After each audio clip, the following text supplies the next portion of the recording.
Welcome to Truman's Town Hall with your host, Matt Truman.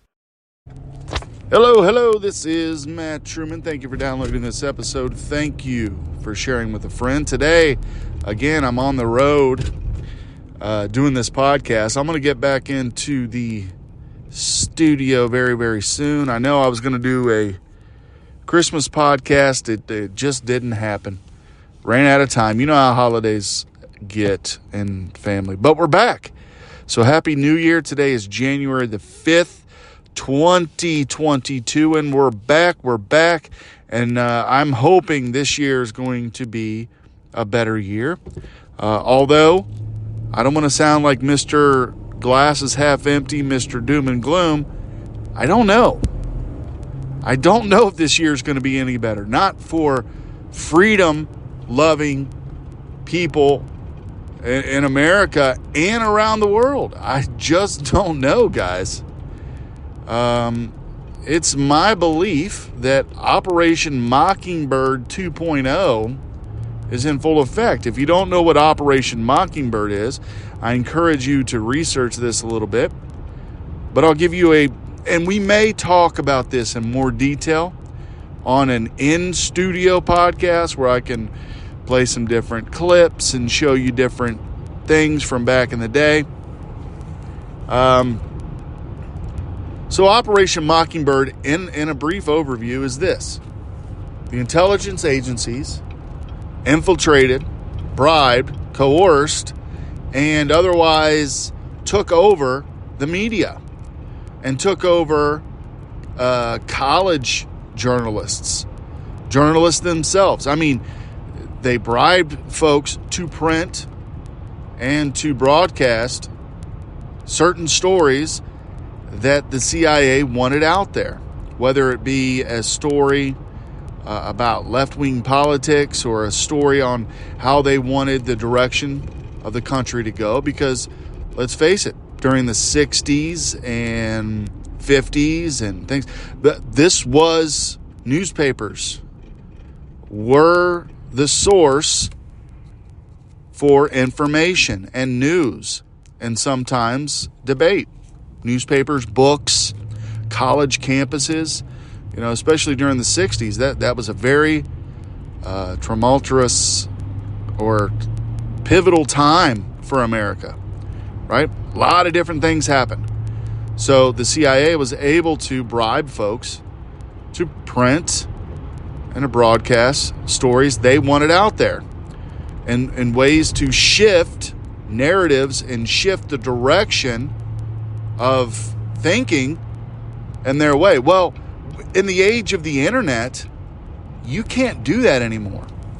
You cannot do that anymore. It will, if you want to hear the truth, or if you want to hear a broad idea from both sides or multiple sides, maybe there's 4 and 5 different opinions out there on a certain subject.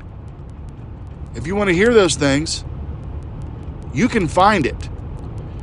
But the big tech organizations are following what I'm calling, or what I see as, the Operation Mockingbird 2.0, where they're shutting down debate. Are they being controlled by intelligence agencies, governments? It's quite possible. It's quite possible. And we'll look into that a little more on a different podcast. I just wanted to go over this a little bit.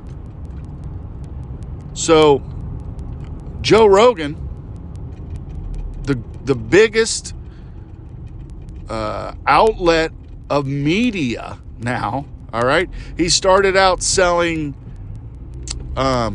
male sex toys on his show. Now he is the biggest media mogul in the world, in the United States, but the world, right? Okay. I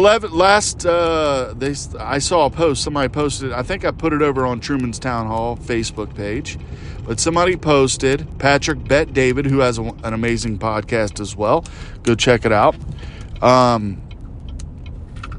But he posted that Joe Rogan had 11 million viewers versus the next show with, I think it was like 3 million, which was Tucker Carlson.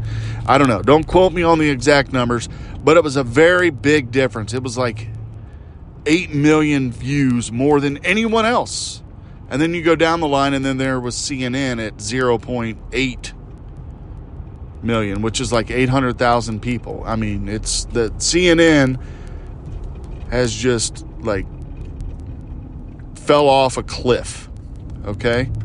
And so they should, because the propaganda that they spew is disgusting, and Americans see that. I think 2022 is going to be, it can either go two ways, right? All right, no predictions right now.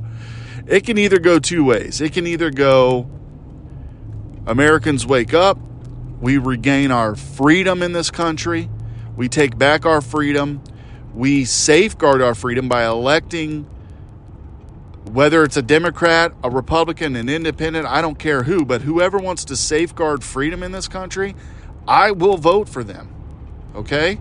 Whoever is not a tyrant or someone who wants to strip away our freedoms in the guise of safety, air quotes implied, right?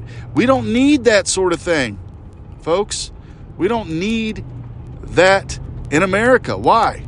Because America was not built on safety. It was built on freedom. Okay? We have what some refer to as designed chaos in America. Yes, we have hard times. Everywhere you go, every country you will go will have hard times. But what is the greatest country in the world? It will always be the United States. That's why more folks around the world flock to the United States to enjoy what we have, freedom. Now, if we continue to march down this road of allowing politicians, allowing news media, a part of Mockingbird 2.0, in my opinion, to take over what has been safeguarded for over 200 years, then, folks, we deserve that. What I'm saying on this podcast today is this. We need to begin in 2022 to respectfully and peacefully stand up for our rights, insert our rights, and more importantly, know what they are. If you don't know, then research them. It's that important. Because if you don't know what is a right, you will lose it, because you will not know you've lost it. It's that simple, folks. So, moving on to 2022 on this podcast, we're going to look into things like that a little more. We're also going to talk about whatever comes to mind. If you have any ideas coming forward or moving forward, then send us an email at truepodcast@gmail.com. truepodcast@gmail.com. Follow us over at True Podcast Facebook page, Doc Truman, where we are on social media, or where I am. Watch the gospel message. I messed that up. Watch the gospel message over on the Facebook Live every Thursday at 7 p.m. We put out a podcast here on most platforms that you listen to. So, folks, later this week, I'm going to get back in and do a more long-form podcast. I just wanted to check back in with you and just kind of put a spark out there. I was talking about Joe Rogan, and what I meant to say, and I got off track, was that he's been censored on Twitter. He's been censored, I believe, on YouTube. Yeah, they took his podcast that he did with Dr. Robert Malone. Dr. Robert Malone is the inventor of mRNA technology. So all these vaccines we have out here with COVID, right? There's many mRNA vaccines. There's other ones. the conception of these vaccines came from the head of Dr. Robert Malone. Now, Dr. Malone on this podcast with Joe Rogan, I encourage you to download that one. Download the Dr. Peter McCullough podcast. These folks have been shut out everywhere. And I guarantee Kary Mullis, the inventor of the PCR test, would be removed and shut out from everywhere as well, because there's a lot of folks, a lot of good doctors who have been shunned because they either A, disregard and pose questions about Dr. Fauci, the leader of this, right? This so-called pandemic. Or they have a question about vaccine safety. It's not about being anti-vaccine. It's not about being, I mean, there's some people out there that are like that. I'm not anti-vaccine. I'm anti-force me to do the vaccine, especially one that is so new and that has so many questions and that more things are rolling out each day. And we'll talk about this more. I just wanted to mention that they are trying to silence folks who are talking about a lot of different things, but especially COVID-19. So we'll talk about this more later on in the week. Thank you for downloading this episode. Please share with a friend, and I will talk to you later.